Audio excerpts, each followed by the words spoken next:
काफिरों नियत ये तेरी बेनकाब करेंगे, मजलूमों के दिफा के हम असबाब करेंगे।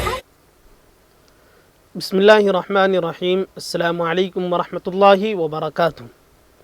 मोहतरम नाज़रीन इकराम, तहफ़्फ़ुज़ दीन मीडिया और MRF TV लाइव में आपका इस्तक़बाल है, खैर मक़दम है। देश और दुनिया की ताज़ा तरीन ख़बरों के साथ आज मैं हूँ आपका मेज़बान। तो आइए नाज़रीन, हम बढ़ते हैं आज की ताज़ा तरीन ख़बरों की तरफ। नाज़रीन, महाराष्ट्र में मुसलमानों और मराठा बिरादरी को रिजर्वेशन दिया जाए, इस किस्म की करारदाद गुज़िश्ता रोज़ कांग्रेसी पार्लिमानी बोर्ड में मंजूर की गई है। इसके अलावा बोर्ड में मरकज़ी हुकूमत के सियासी ज़रई क़वानीन, मज़दूर क़वानीन, ईंधन की बढ़ती कीमतों, रियासत की सियासी सूरत हाल, पार्टी की तंजीमी उमूर के साथ ही हुकूमत के कामकाज पर भी गौर व फिक्र किया गया और पार्टी के तंजीमी ढांचे को मजबूत करने के लिए मुख्तलिफ प्रोग्राम के इनेकाद का जायज़ा भी लिया गया। पार्लियामेंट्री बोर्ड के इस इजलास के सदारत रियासती कांग्रेस के सदर नाना पटोले ने की, जबकि रियासत के निगरां HK पाटिल इसमें खुसूसी तौर पर मौजूद थे। इनके अलावा कांग्रेस के आला लीडरान भी मौजूद थे। इस मीटिंग में 4 करारदादें मंजूर की गई हैं, जिसमें पहली करारदाद ये कि मरकज़ के किसान और मजदूर मुखालिफ क़वानीन फौरी तौर पर रद्द किया जाए। ये क़वानीन रियासत में लागू न किए जाए, बल्कि किसानों की फलाह व बहबूद के लिए नया कानून बनाया जाए। नाज़रीन, दिल्ली बॉर्डर्स पर जारी किसानों का मुजाहरा किसी सूरत ख़त्म होता हुआ नज़र नहीं आ रहा है। इस दरमियान पुलिस ने कई बार कोशिश की कि धरना ख़त्म हो, लेकिन मुतनाज़ा ज़रई क़वानीन की वापसी के मुतालबे पर कायम किसानों ने पीछे कदम नहीं खींचा। अब टिकरी बॉर्डर पर पुलिस के ज़रिए लगाया गया एक पोस्टर सामने आया है, जिसमें हिंदी और पंजाबी में लिखा गया है कि कानूनी तंबी, आप सभी का यहाँ इकट्ठा होना गैर कानूनी है। आपको मुतनब्बे किया जा रहा है, वरना आपके खिलाफ कानूनी कार्रवाई हो सकती है। ये पोस्टर टिकरी बॉर्डर पर लगाया गया है, जिसके बारे में पता चलने पर किसान लीडरों ने सख्त एतराज़ जाहिर किया है। किसान यूनियनों ने टिकरी बॉर्डर पर वाक़ धरने के मकाम पर दिल्ली पुलिस की तरफ से लगाए गए इन पोस्टरों पर नाराज़गी का इजहार करते हुए कहा कि इस तरह से मुजाहिरीन को धमकाया नहीं जा सकता। नाज़रीन, वज़ीर मालियात निर्मला सीतारमन और वज़ीर बराए पेट्रोलियम धर्मेंद्र प्रधान ने इशारा दिया है कि तेल की कीमतों को GST के दायरे में लाया जा सकता है। यहाँ काबिल ज़िक्र है कि अगर GST की आला शरह भी पेट्रोल डीजल की कीमतों पर रखी जाएगी तो मौजूदा कीमतें घटकर निस्फ हो सकती हैं। इस वक्त पेट्रोल और डीजल पर मरकज़ी हुकूमत प्रोडक्शन फ़ीस और रियासती वेट वसूल करते हैं। इन दोनों की शरह इतनी ज़्यादा हैं कि 35 रुपये का पेट्रोल मुख्तलिफ रियासतों में 90 से 100 रुपये फ़ी लीटर तक के पहुँच गया है। ज़राए के मुताबिक अगर पेट्रोलियम मसनूआत को GST के तहत शामिल किया जाता है तो मुल्क भर में ईंधन की यकसा कीमत होगी। इतना ही नहीं, अगर GST कौंसिल ने कम का मुतबादिल मुंतखब किया तो कीमतों में बहुत ज़्यादा कमी वाक़ई हो सकती है। इस वक्त हिंदुस्तान में 4 प्राइमरी ST शरहें हैं, 5%, 12%, 18% और 28%। और इस वक्त पेट्रोलियम मसनूआत पर मरकज़ी और रियासती हुकूमत प्रोडक्शन फ़ीस और वेट के नाम पर 100% से ज़्यादा टैक्स वसूल रही है।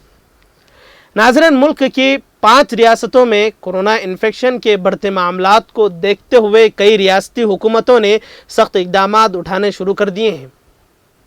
दिल्ली DDMA ने भी मध्य प्रदेश, महाराष्ट्र, केरल, छत्तीसगढ़ और पंजाब से दिल्ली आने वालों के लिए अब RT-PCR की नेगेटिव रिपोर्ट दिखाना लाजमी कर दिया है। नया ज़ाब्ता 26 फरवरी यानी कि जुमा की निस्फ शब से नाफिज हो जाएगा और 15 मार्च दोपहर 12 बजे तक के नाफिज रहेगा। वाज़ेह है कि इन 5 रियासतों से दिल्ली आने वाले हर शख्स की रिपोर्ट 72 घंटे से ज़्यादा पुरानी नहीं होनी चाहिए। यानी आप अगर इन रियासतों से दिल्ली में आ रहे हैं तो हर हालत में आपकी रिपोर्ट निगेटिव होनी चाहिए।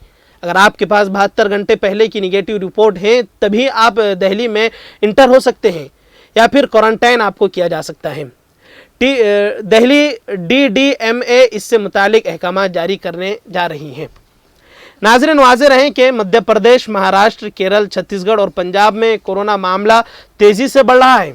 मंगल को जो पूरे मुल्क में कोरोना के आदाद शुमार आए हैं, इसमें 86% कोरोना के मामले उन्हीं रियासतों से आए हैं। उन रियासतों ने भी कोरोना के बढ़ते मामलात को देखते हुए कई फैसले लिए हैं।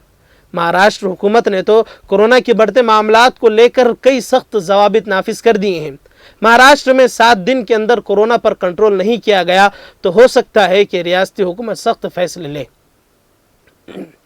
नाज़रीन, इसी तरह आज की एक और अहम खबर है कि मोदी जी के चौके छक्के लगाने की आदत को देखकर गुजरात के अहमदाबाद में तैयार हुए दुनिया के सबसे बड़े cricket stadium Motera cricket stadium का नाम तब्दील करके नरेंद्र मोदी स्टेडियम कर दिया गया है।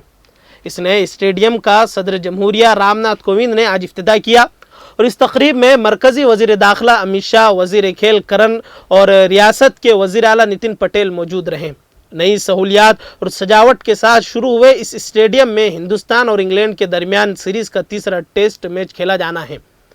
2 रोज़ा दौरे पर गुजरात पहुंचे सदर जमहूरिया रामनाथ कोविंद ने सरदार वल्लभ भाई पटेल स्पोर्ट्स का भूमि पूजन किया और गुज़िश्ता साल फरवरी में वज़ीर आज़म नरेंद्र मोदी और उस वक्त के अमरीकी सदर डोनाल्ड ट्रंप ने मोटेरा स्टेडियम में एक मुश्तरका प्रोग्राम मुनक़िद किया था। हिंदुस्तान और इंग्लैंड के दरमियान तीसरा टेस्ट मैच 24 फरवरी से अहमदाबाद के नव तामीर यानी कि मोटेरा स्टेडियम में आज से शुरू होगा। यह एक डे नाइट टेस्ट मैच होगा। नया स्टेडियम बनने के बाद पहला टेस्ट मैच खेला जा रहा है। हिंदुस्तान और इंग्लैंड के दरमियान आखिरी टेस्ट भी मोटेरा स्टेडियम में ही खेला जाएगा, जिसके बाद दोनों टीमों के दरमियान 5 रोज़ा मैच होंगे। मोटेरा स्टेडियम को सरदार पटेल स्टेडियम के तौर पर भी जाना जाता है। ये दुनिया का सबसे बड़ा क्रिकेट स्टेडियम है। इसकी देखने की सलाहियत 1,10,000 लोग की है। अहमदाबाद वाकई ये स्टेडियम 63 एकड़ ज़मीन में फैला हुआ है। ख़ास बात तो ये है कि सबसे बड़ी मूर्ति स्टैचू ऑफ यूनिटी के बाद रियासत के पास दुनिया का सबसे बड़ा स्टेडियम भी मौजूद है। मीडिया रिपोर्ट्स के मुताबिक इस स्टेडियम की तखमीना लागत 800 करोड़ रुपए है।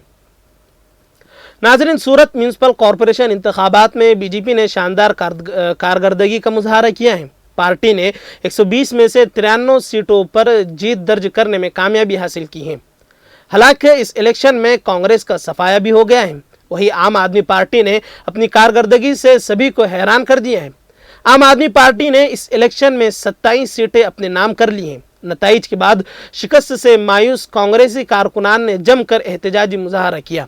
उन्होंने दफ्तर के बाहर जिला और शहर सदर का पुतला नजर आतिश किया। कांग्रेस कारकुनान ने पेट्रोल छिड़क कर मूर्तियों को जलाया और इल्ज़ाम लगाया कि उन लोगों ने कांग्रेस को बेच दिया है। एक तरफ कांग्रेस का खाता नहीं खुल पाया और दूसरी तरफ आम आदमी पार्टी ने एक नया मुतबादिल दिया है।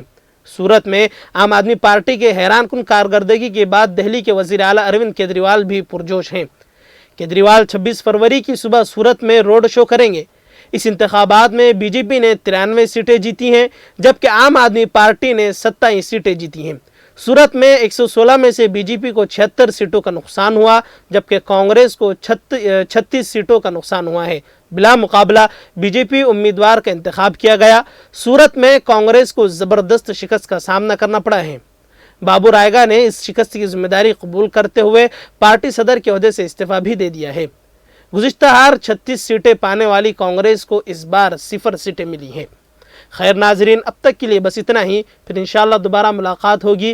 अस्सलामु अलैकुम वरहमतुल्लाहि वबरकातुहू।